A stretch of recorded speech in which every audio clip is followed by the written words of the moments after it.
नमस्कार दोस्तों, यामिनी ज्योतिष में आपका स्वागत है। तो आज एक बहुत ही सिंपल वीडियो बनाने जा रहा हूँ। किसी का रिक्वेस्ट आया था मेरे पास। बहुत ज़्यादा कन्फ्यूज़न है कुछ कॉन्सेप्ट्स को लेकर, जो कि एस्ट्रोलॉजी के जिसको आप कह सकते हैं नींव होती है। अगर इन सूत्रों में अगर आप गलती कर देंगे और ये सूत्र अगर आपको पूरी तरह से क्लियर नहीं है, उसमें किसी तरह का संशय है आपके मन में, तो ये संशय पहले आपको दूर करना पड़ेगा दोस्तों। उसके बिना अगर आप प्रेडिक्शंस करना शुरू कर देंगे या चार्ट देखने शुरू कर देंगे तो उसमें गलती होने के बहुत ज़्यादा चांसेस होते हैं। और अक्सर ऐसा देखा जाता है कि जब बेसिक नींव कमज़ोर होती है तो फिर आप ज्योतिष और आगे सीखते जाते हैं, लेकिन आपको जो बेसिक नियम होते हैं वो क्लियर नहीं होते हैं। तो एक तरह से आप गलत माध्यम से ज्योतिष जो है वो सीख रहे हैं दोस्तों। तो ये कुछ बेसिक नियम है। इस पे पहले भी मेरी बहुत सारी वीडियोस हैं, बहुत अच्छे ढंग से मैंने एक्सप्लेन किया है, लेकिन फिर भी मेरे पास बहुत सारी रिक्वेस्ट आई हैं। और जैसा कि मैंने आपको कहा है कि जब बहुत सारी रिक्वेस्ट एक साथ आती हैं और विषय एक ही हो रहता है, तो उस पर फिर मैं एक छोटा सा वीडियो बना के उन सबका एक साथ जो उनका प्रॉब्लम होती है उसको दूर कर देता हूँ। तो आइए वीडियो आरंभ करते हैं। वीडियो आरंभ करने से पहले बहुत बहुत धन्यवाद जो लोग मेरा चैनल सब्सक्राइब कर रहे हैं, और आशा करता हूँ ऐसे ही आप मेरी वीडियोस लाइक करते रहेंगे अपने फ्रेंड्स, अपने रिलेटिव्स के साथ। तो बेसिक सूत्र क्या होते हैं ज्योतिष के, भारतीय ज्योतिष जो है, हिंदू ज्योतिष जिसको आप कह सकते हैं, तो कुछ सूत्र हैं ये मैं आपको बताने जा रहा हूँ। ये पहले आप याद कर लीजिए। पहला सूत्र इसमें क्या है कि लग्न, केंद्र, त्रिकोण और त्रिशदाय भाव, इन सबको आपको पहले पहचानना आना चाहिए। तो एक एक करके मैं लिख के बताता हूँ। ये लग्न भाव है, ये केंद्र भाव है जहाँ मैं का लिख रहा हूँ, ये केंद्र है और ये केंद्र है। ये हमारे त्रिकोण भाव हैं दोस्तों।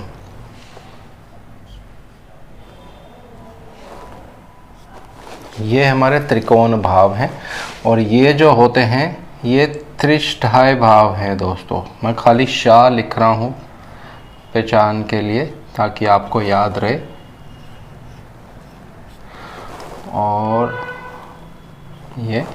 और ये जो होते हैं ये तटस्थ हैं दोस्तों, यानी कि न्यूट्रल। इनका अपना कोई रिजल्ट नहीं होता है। ये मैं अभी आपको बताऊंगा कि इसको कैसे देखना है। तो पहले नियम हम याद कर लेते हैं। पहले नियम क्या है? केंद्र, जो हमारे 3 केंद्र हैं, ये यहाँ पे अगर शुभ ग्रह की राशि आ जाएगी तो फिर वो अपनी अशुभता खो देते हैं। लेकिन ऐसा नहीं कि अशुभता खो देंगे तो वो अशुभ रिजल्ट देना शुरू कर देंगे। अपनी शुभता को वो स्थगित कर देते हैं, उदासीन जिसको आप कह सकते हैं। तो वो ग्रह जो है अपना रिजल्ट पूर्ण रूप से नहीं दे पाता है। अब दूसरा नियम क्या है? दूसरा नियम ये है कि जो त्रिकोण के स्वामी होंगे, ये हमारे त्रिकोण है, ये हमारे त्रिकोण है, ये सदा शुभ रहते हैं। लेकिन सदा शुभ रहने का मतलब ये नहीं है कि सदा ही शुभ रहेंगे। इनमें भी एक जिसको कहते हैं सूत्र है। अगर वो सूत्र ज्योतिष में आ जाता है, जब आप कुंडली देख रहे हैं, तो फिर देखा जाता है कि त्रिकोण के स्वामी भी अशुभ रिजल्ट दे देते हैं। लेकिन वो बहुत गहरा एक विषय रहता है, उसको भी मैं अभी एक्सप्लेन करूँगा आने वाले समय में। अब ये वाले और ये वाले, तीसरा, छठा, 8वां इसमें नहीं लेते हैं, यह मैंने गलती से लिख दिया है। तीसरा, छठा और 11वां, ये जो है ये त्रिशदाय भाव हैं दोस्तों। ये सदा अशुभ रिजल्ट देते हैं। लेकिन इसमें भी कुछ रूल्स हैं, कुछ सूत्र हैं जो आपको याद रखने पड़ेंगे। अगर ये अपने ही घर में रहते हैं तो फिर अच्छा रिजल्ट देते हैं। तो ये यहाँ तक आपको क्लियर हो गया। ये तटस्थ ग्रह हैं दोस्तों, ये तटस्थ भाव हैं, न्यूट्रल। ये अपना कोई रिजल्ट नहीं देंगे, जहाँ बैठेंगे वैसा रिजल्ट देंगे। तो ये अभी मैं आपको एग्जांपल्स के साथ एक्सप्लेन करूँगा। तो ये कुछ रूल है, ये आप याद कर लीजिए। लगन सबसे ज़रूरी है, लगन भाव। लग्नेश सदैव शुभ रहते हैं। अगर उन पर बहुत ज़्यादा पाप प्रभाव हो जाएगा या छठे 8वें 12वें में भी वो चले जाते हैं, तो ऐसा नहीं कि वो अशुभ हो जाएंगे, अपना शुभ रिजल्ट खो देंगे। उनकी जो अशुभता देने की इंटेंसिटी रहती है, यानी कितना % उनको शुभ रिजल्ट देना चाहिए, उसमें कमी हो जाएगी। परंतु लग्नेश पूरी तरह से कभी भी अपनी अशुभता नहीं खोते हैं। अगर बहुत ज़्यादा पाप प्रभाव होगा तो पीड़ित हो जाएंगे। पीड़ित होने की वजह से आपको वो शुभ रिजल्ट देने में सक्षम नहीं रहते हैं, लेकिन ऐसा नहीं कि वो अशुभ हो जाएंगे। तो ये कुछ नियम है, ये पहले आप याद कर लीजिए। अब एक सिंपल एग्जांपल आपको बताता हूँ। मान लीजिए कर्क लगन की किसी की कुंडली है, यहाँ पे नंबर 4 लिखते हैं। कर्क लगन के लिए शुक्र देव जो हैं कभी भी अच्छा रिजल्ट नहीं देंगे दोस्तों, लेकिन उसमें कुछ रूल्स हैं, उसमें कुछ एक्सेप्शंस हैं जो आपको फॉलो करनी पड़ती हैं। तो ये मैं अभी यहाँ पे रब कर देता हूँ।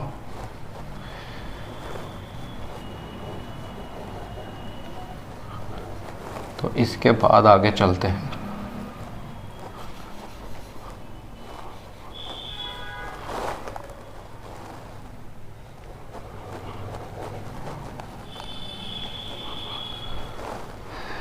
देखिए बहुत इम्पॉर्टेंट सूत्र हैं ज्योतिष के। अगर ये आपको क्लियर हो जाएंगे तो बहुत सारी आपके मन में जो भ्रांतियां हैं वो क्लियर हो जाएंगी। तो 4, 5, 6 और 7। तो पहला रूल, पहला सूत्र, पहला नियम जो मैंने आपको बताया है, केंद्र में शुभ ग्रह की राशि, वो ग्रह अपनी शुभता खो देते हैं, यानी अपनी शुभता को स्थगित कर देंगे। और ऐसा देखा गया है प्रैक्टिकली, जो मैं अपना एक्सपीरियंस आपको बता रहा हूँ, फिर वो अशुभ रिजल्ट ही देते हैं। तो यहाँ पे मैं लिख देता हूँ अशुभ।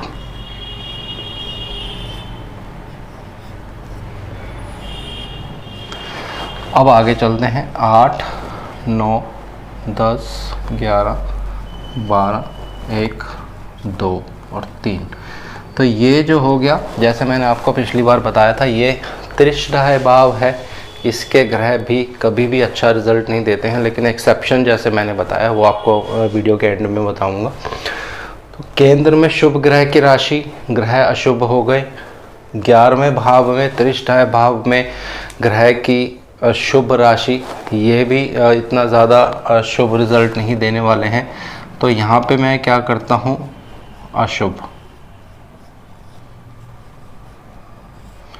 तो दोनों ही जगह जब ग्रह अशुभ हो जाता है तो ये अति अशुभ माना जाएगा दोस्तों।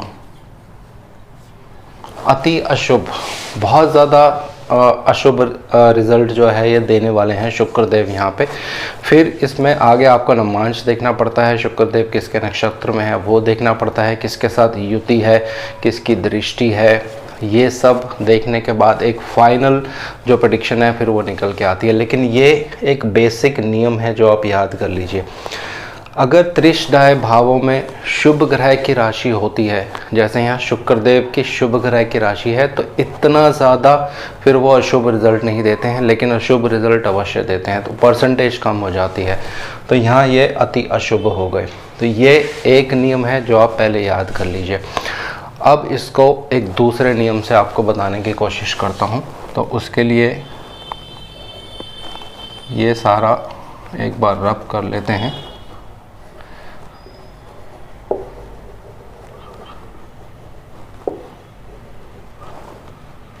मान लीजिए किसी का 2 नंबर लगन है, तो 10 नंबर यहाँ आएगा और 11 नंबर यहाँ आएगा। तो यहाँ देखिए केंद्र के स्वामी शनिदेव बन रहे हैं। तो केंद्र के स्वामी, जैसे मैंने आपको बताया था, अगर मेलेफिक प्लैनेट या नैसर्गिक पापी ग्रह बनते हैं केंद्र के स्वामी, तो फिर वो अति शुभ रिजल्ट देंगे दोस्तों। तो ये रूल जो है आपको हमेशा याद रखना है। केंद्र में शुभ ग्रह की राशि, ग्रह अपनी शुभता खो देता है, अशुभ रिजल्ट देता है। और केंद्र में अगर पापी ग्रह की राशि आ जाती है तो वो अपना पापित्व त्याग देते हैं और शुभ रिजल्ट देते हैं दोस्तों। तो ये केंद्र को लेकर जो कन्फ्यूज़न था वो मैंने क्लियर कर दिया है। अब बात करते हैं त्रिकोण भावों की।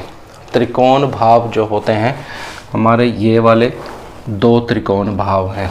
तो अगर कोई भी शुभ ग्रह केंद्र त्रिकोण भाव का स्वामी रहता है तो वो शुभ रिजल्ट देगा, लेकिन साथ साथ अगर उसकी दूसरी राशि केंद्र में आ जाती है तो फिर कैसा रिजल्ट होगा, ये थोड़ा सा गहरा विषय है, इसको आप ध्यान से समझने की कोशिश कीजिए। ये चीज़ अगर आपको समझ आ गई तो बहुत सारे कॉन्सेप्ट्स आपके क्लियर हो जाएंगे। तो यहाँ बात करते हैं पहले इसको मकर राशि में। तो यहाँ 2 नंबर आएगा और यहाँ 7 नंबर आएगा। पहला रूल जो मैंने आपको बताया था, अगर त्रिकोण में शुभ ग्रह की राशि आती है तो वो शुभ हो जाएंगे। यहाँ शुक्रदेव शुभ हो गए, लेकिन अगर त्रिकोण में केंद्र में शुभ ग्रह की राशि आती है तो फिर वो शुभता खो देते हैं, अशुभ रिजल्ट देंगे। तो यहाँ पे ये अशुभ हो जाएंगे। हालांकि शुक्रदेव यहाँ योग कारक माने जाते हैं, एक केंद्र के स्वामी एक त्रिकोण के स्वामी हैं, परंतु फिर भी बहुत से कुंडलियों में आप देखेंगे, मकर लगन की खासकर मैं कुंडलियाँ बता रहा हूँ, उसमें जब आप देखेंगे तो यहाँ एक शुभ एक अशुभ, तो ये सिर्फ एक शुभ ग्रह बन के रह जाते हैं दोस्तों। इससे ज़्यादा वो रिज़ल्ट यहाँ पे अपना जो फलित है वो नहीं दे पाएंगे। लेकिन अब एक दूसरा नियम देखते हैं। मान लीजिए यहाँ पे मैं 2 नंबर लिखता हूँ तो यहाँ 10 आएगा, यहाँ 11 आएगा।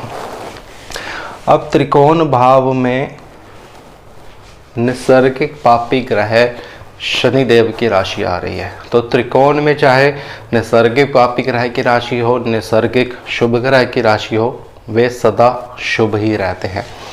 तो यहाँ देखिए शनिदेव जो हैं यहाँ शुभ हो गए, यहाँ शुभ लिख देते हैं। और दूसरा जो नियम है, त्रिकोण केंद्र में अगर अशुभ ग्रह की राशि रहती है, यहाँ पे शनिदेव एक अशुभ ग्रह है, नैसर्गिक पापी ग्रह है, उनकी राशि अगर केंद्र में रहती है तो फिर वो और शुभ रिजल्ट देते हैं। तो यहाँ पे देखिए शुभ, तो इसका मतलब है ये अति शुभ हो गए दोस्तों। ये नियम बहुत ज़रूरी है आप लोगों को याद करने के लिए।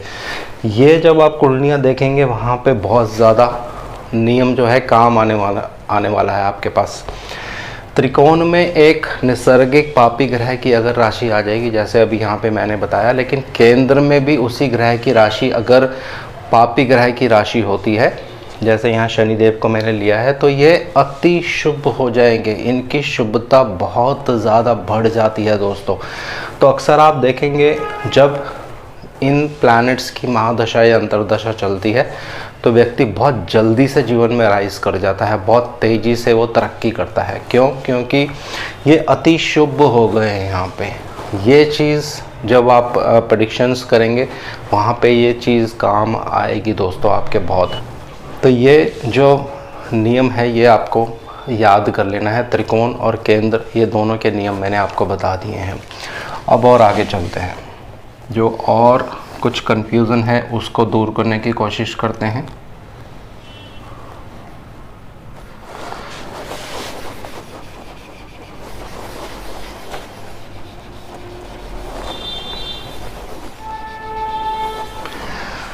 अब मान लीजिए कोई एक ग्रह है जो तीसरे, छठे या 11वें भाव का भी स्वामी है परंतु केंद्र का भी स्वामी है, तो फिर उस प्लैनेट को कैसे आपको एनालाइज करना है। तो एक कुंडली मकर राशि के लेते हैं। तो यहाँ देखिए केंद्र में पापी ग्रह की राशि तो प्लैनेट शुभ हो जाएगा, परंतु त्रिष्टाय भाव में पापी ग्रह की राशि तो प्लैनेट अशुभ हो जाएगा। तो इसका मतलब क्या है, ये सिर्फ मिश्रित रिजल्ट देने वाला है दोस्तों, क्योंकि अशुभ भी हो गया और शुभ भी हो गया, तो ये मिश्रित रिजल्ट देगा। ये थोड़ा सा नियम है, आपको याद करना पड़ेगा, क्योंकि लगन के लिए ये शत्रु है दोस्तों।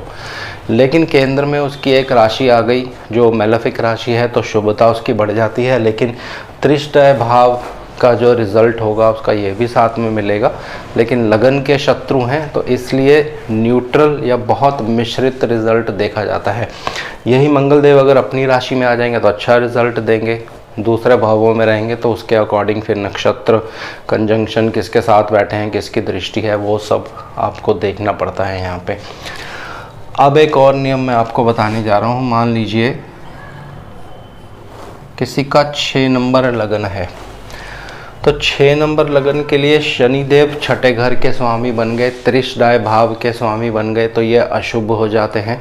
और त्रिकोण में भी उनकी एक राशि पड़ रही है जो 10 नंबर है, क्योंकि ये एक नेचुरल निसर्गिक प्लैनेट माने जाते हैं दोस्तों, नेचुरल पापी ग्रह हैं, तो इसलिए ये यहाँ पे पापी ग्रह का रिजल्ट देंगे दोस्तों। ये कुछ विशेष नियम हैं जो आपको सदैव याद रखने पड़ेंगे।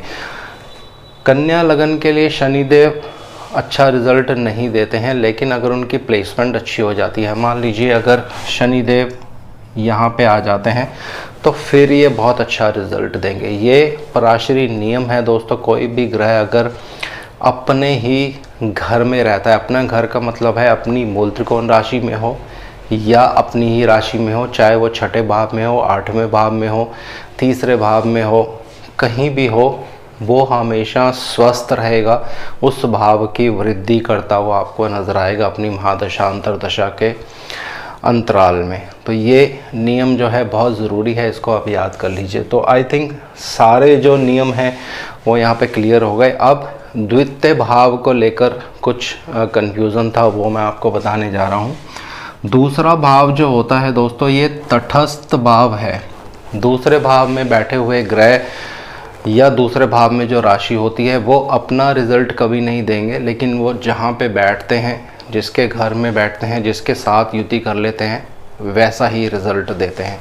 तो एक एग्जांपल लेते हैं। मान लीजिए यहाँ चंद्रदेव, उनकी राशि जो है दूसरे भाव में आ रही है, तो यहाँ चंद्रदेव जो हैं तटस्थ हो जाएंगे दोस्तों, किसी भी तरह से अपना रिजल्ट नहीं देने वाले हैं। लेकिन जहाँ पे चंद्रमा रहेंगे उसके अकॉर्डिंग अपना रिजल्ट देंगे। तो यही चंद्रमा, क्योंकि एक शुभ ग्रह की राशि है, अगर केंद्र में आ जाते हैं और शुभ ग्रह की राशि में बैठ जाएंगे तो फिर इतना ज़्यादा अच्छा रिजल्ट ये नहीं दे पाएंगे दोस्तों। लेकिन यही चंद्रमा अगर त्रिकोण भाव में आ जाते हैं, यहाँ पे आ जाएंगे, तो फिर बहुत अच्छा रिजल्ट देंगे। जिसके साथ युति करेंगे, अगर वो त्रिकोण के स्वामी हैं, तो फिर बहुत ज़्यादा अच्छा रिजल्ट देखने को मिलता है। इसी तरह से एक और एग्जांपल लेते हैं। मान लीजिए यहाँ कर्क लगन है और ये सूर्यदेव आप यहाँ देख रहे हैं, तो अब सूर्यदेव यहाँ पे 5 नंबर राशि जो है दूसरे भाव में आती है, तो ये तटस्थ हो जाएंगे, न्यूट्रल हो जाएंगे। लेकिन क्योंकि एक नैसर्गिक पापी ग्रह हैं, तो जो नियम है वो आपको याद रखना है। अगर यही सूर्यदेव केंद्र में आके विराजमान हो जाए किसी पापी ग्रह की राशि में, तो यहाँ देखिए ये सूर्यदेव यहाँ पे आ गए, तो बहुत से लोग यहाँ पे प्रेडिक्शंस करने वाले हैं विवाह का अगर ख़राब हो जाएगा, विवाह सही से नहीं चलेगा। जी हाँ, ये प्रेडिक्शंस आप यहाँ पे कर सकते हैं, लेकिन ये सूर्यदेव अपने आप में बहुत बली हो जाएंगे दोस्तों। क्यों? क्योंकि ये रूल है, केंद्र में अगर पापी ग्रह मेलेफिक ग्रह की राशि में बैठेंगे तो वो बली हो जाते हैं, शुभ रिजल्ट देंगे। और ये तटस्थ हैं, यहाँ पे दूसरा भाव का अपना रिजल्ट उनका नहीं आने वाला है। तो यहाँ सूर्यदेव अच्छा रिजल्ट देंगे कुछ चीज़ों को लेकर, लेकिन कुछ चीज़ों को लेकर ख़राब रिजल्ट भी देंगे, क्योंकि ये कि अग्नि ग्रह हैं, जहाँ बैठते हैं उस घर को जलाते हैं, उस घर में प्रॉब्लम क्रिएट करते हैं। तो इस तरह से आपको प्रेडिक्शंस जो है वो करनी है। इसी तरह से देखिए बुध देव की एक राशि 12वें घर में आ रही है दोस्तों। बुध एक न्यूट्रल प्लैनेट बन जाएंगे इस लगन के लिए, क्योंकि 12वें घर का अपना कोई रिजल्ट देने वाले नहीं है। लेकिन दूसरी राशि उनके तीसरे भाव में आ रही है, ये त्रिष्ठाय भाव है, एक खराब भाव है। तो यहाँ बुध देव खराब रिजल्ट देंगे दोस्तों, अच्छा रिजल्ट नहीं देंगे। फिर ये डिपेंड करेगा ये कुंडली में कहाँ पे बैठते हैं। अगर ये केंद्र में शुभ ग्रह की राशि में बैठ जाएंगे तो फिर इतना ज़्यादा अच्छा रिजल्ट नहीं दे पाएंगे। लेकिन अगर केंद्र में अशुभ ग्रह की राशि में बैठेंगे तो फिर ये अच्छा रिज़ल्ट देंगे। चलिए इसको एग्ज़ाम्पल से एक बार समझने की कोशिश करते हैं। तो एग्ज़ाम्पल लेते हैं यहाँ पे, यहाँ मैं लिखता हूँ 8 नंबर और यहाँ 12 नंबर और ये सॉरी यहाँ 9 नंबर, यहाँ 12 नंबर। तो जो मैंने रूल आपको बताया था, अगर यहाँ बृहस्पति देव तटस्थ भी हैं लेकिन त्रिकोण के भी स्वामी हैं, दोनों ही जगह पे बेनिफिक प्लैनेट के रूप में सामने आएंगे, लेकिन इनकी प्लेसमेंट केंद्र में कैसी रहती है।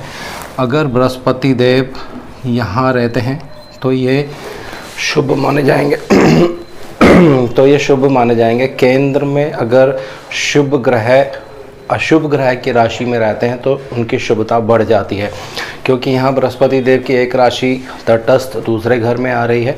तो यहाँ बृहस्पति देव 8 नंबर राशि में जब बैठेंगे तो शुभ होंगे, और त्रिकोण में ऑलरेडी उनकी दूसरी राशि है जो कि शुभता का प्रतीक है।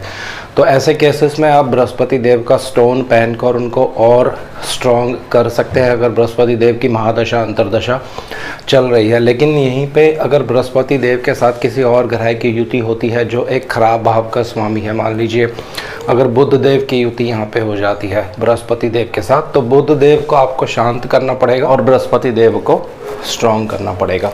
इसी तरह से अगर मान लीजिए बृहस्पति देव यहाँ भी रहते हैं लगन कुंडली में, अगर किसी की इस तरह 8 नंबर लगन है तो यहाँ भी बृहस्पति देव अच्छा रिजल्ट देंगे। लॉजिक वही है जो मैंने आपको पहले बताया था। केंद्र में अगर मेलेफिक ग्रह की राशि रहती है तो वो बली हो जाते हैं, और वहीं पे अगर कोई शुभ ग्रह भी आके बैठ जाता है तो वो भाव भी बली हो जाता है, वो प्लैनेट भी बली हो जाएंगे। इसी तरह से अगर बृहस्पति देव यहाँ बैठ जाते हैं 2 नंबर राशि में केंद्र में आके, तो यहाँ बृहस्पति देव अब कमज़ोर हो गए हैं दोस्तों। तो धन को लेकर प्रॉब्लम हो सकती है महादशा अंतरदशा में, पत्नी को हेल्थ इश्यूज़ हो सकते हैं महादशा अंतरदशा में, क्योंकि रूल जो है वो आपको फॉलो करना पड़ेगा। रूल क्या रहता है, केंद्र त्रिकोण मूल त्रिकोण राशि का 85% रिजल्ट, तो बृहस्पति देव की दूसरी राशि यहाँ आ रही है जो कि तटस्थ हो जाएगी, नॉर्मल हो जाएगी न्यूट्रल हो जाएगी, सॉरी, किसी तरह का कोई परिणाम इनका मिलने वाला नहीं है। जहाँ बैठेंगे, जिसकी राशि में बैठेंगे, जिसके नक्षत्र में बैठेंगे, जो प्लैनेट उन पर दृष्टि डालेगा उसके अकॉर्डिंग ही उनके फलित में जो है बदलाव होता जाएगा। तो केंद्र में शुभ ग्रह की राशि में शुभ ग्रह जब बैठ जाते हैं तो अपना शुभ फल खो देते हैं, अशुभ फल देंगे। सप्तम भाव को बुरी तरह पीड़ित करने वाले हैं, विवाह में देरी हो सकती है। अगर और बहुत ज़्यादा पाप प्रभाव होगा शुक्र देव पर तो डाइवोर्स तक की भी नौबत इन केसेस में आ जाती है दोस्तों। तो यहाँ बृहस्पति देव त्रिकोण के भी स्वामी है, उसका भी रिजल्ट यहाँ पे साथ साथ मिलेगा। पंचमेश होने से लव मैरिज के योग यहाँ बना देंगे बृहस्पति देव। पत्नी सुंदर मिल सकती है, एजुकेटेड मिल सकती है, लेकिन बाकी फैक्टर्स जो हैं आपको ज़रूर उसमें स्टडी करने पड़ेंगे। तो इसी तरह से 3, 4 और 5 अगर बृहस्पति देव यहाँ पे विराजमान होते हैं तो यहाँ पे बृहस्पति देव अति शुभ माने जाएंगे दोस्तों। क्यों? क्योंकि केंद्र में एक मेलेफिक प्लैनेट की राशि है। सूर्य देव को मेलेफिक माना जाता है, लेकिन ये मेलेफिक नहीं है, नैसर्गिक पापी ग्रह भी नहीं है, लेकिन एक क्रूर ग्रह है, तो इनको मेलेफिक की श्रेणी में ही लिया जाता है। तो यहाँ बृहस्पति देव अगर रहेंगे तो शुभता उनकी बढ़ेगी, धन को लेकर शुभता बढ़ेगी। त्रिकोण के स्वामी भी हैं, उनसे रिलेटेड भी शुभता बढ़ेगी। परंतु यहाँ पे बृहस्पति देव 2 चीज़ों का और रोल प्ले करने वाले हैं, उसका भी रोल निभाएंगे, वो है मारक भाव का दोस्तों। ये आपको हमेशा याद रखना है। धन के विषय में तो, लक्ष्मी के विषय में तो बृहस्पति देव अच्छा रिजल्ट आपको दे सकते हैं, लेकिन साथ साथ उनका दूसरा रूप भी आपको देखने को मिलेगा जो कि मारक भाव के भी स्वामी हैं दोस्तों। तो जब गोचर खराब होगा या दूसरे ग्रह गोचर के खराब ग्रह जब इस बृहस्पति देव पर दृष्टि डालेंगे तो मारक का भी रिजल्ट आपको देखने को मिलता है। कुछ बीमारी हो सकती है, कष्ट हो सकता है, पत्नी को कष्ट हो सकता है, क्योंकि दूसरा भाव जो होता है ये पत्नी का भी आयु का भाव माना जाता है या पति का भी आयु का भाव माना जाता है। तो इस तरह से आपको चीज़ों को, कुंडली जब आप देखते हैं कौन सा ग्रह कहाँ पे है, क्या प्राशिरी नियम है, वो सारे नियम आपको याद करके फिर फलित की ओर आगे बढ़ना है दोस्तों। तो इसको एक और फटाफट छोटे से एग्जाम्पल से मैं और बता देता हूँ ताकि ये पूर्ण रूप से जो कॉन्सेप्ट है वो पूरा क्लियर हो जाए यहाँ पे, क्योंकि ये बहुत ज़रूरी है। बहुत से लोग यहाँ पे मिस्टेक कर देते हैं। मान लीजिए मकर लगन की कुंडली है, यहाँ शनिदेव हमेशा दूसरे भाव का रोल जो है वो तटस्थ रूप में निभाएंगे दोस्तों। शनिदेव की यहाँ प्लेसमेंट, किस जगह पे भाव में वो बैठे हैं, किस भाव में वो बैठते हैं, किसके साथ युति करते हैं, किसके नक्षत्र में रहते हैं, नवमांश में कहाँ पे रहते हैं, ये 4 चीज़ें बहुत महत्वपूर्ण रहने वाली हैं। अगर शनिदेव स्वयं लगन में ही आके बैठ जाते हैं तो उससे और कोई अच्छी बात नहीं है ऐसे केसेस में, अगर मकर लगन की कुंडली है। परंतु ये वाला जो भाव है, ये तटस्थ भाव है, ये बहुत ज़रूरी भाव है। मान लीजिए किसी की कुंडली में शनिदेव नीच अवस्था में यहाँ पे आ जाते हैं, तो जो रूल है यहाँ पे एप्लीकेबल होता है नीच के शनि होने के बाद भी, क्योंकि एक नैसर्गिक अशुभ ग्रह है, मैलेफिक ग्रह माने जाते हैं, और एक नैसर्गिक पापी ग्रह की राशि में आ जाते हैं केंद्र में, तो यहाँ शनिदेव को बल मिल जाएगा दोस्तों। तो ये शनिदेव जो नीच राशि में है, चौथे घर में, अच्छा रिज़ल्ट दे सकते हैं। बहुत से केसेस में मैंने देखा है, अगर शनिदेव चौथे घर में नीच के रहते हैं, बहुत असीम प्रॉपर्टी होती है ऐसे लोगों के पास, या कंस्ट्रक्शन को लेकर वो काम करते हैं, इंजीनियरिंग लाइन में हो सकते हैं। तो ये शनिदेव पॉजिटिव रिज़ल्ट भी देंगे, लेकिन मार्केश भी हैं तो कुछ नेगेटिव रिज़ल्ट भी देते हैं। इसी तरह से बाकी जगह आप शनिदेव को एनालाइज कर सकते हैं। मान लीजिए अगर शनिदेव को हम यहाँ लेते हैं तो सेकंड लॉर्ड जो कि न्यूट्रल भाव है, 85% रिज़ल्ट यहाँ से मिलने वाला है।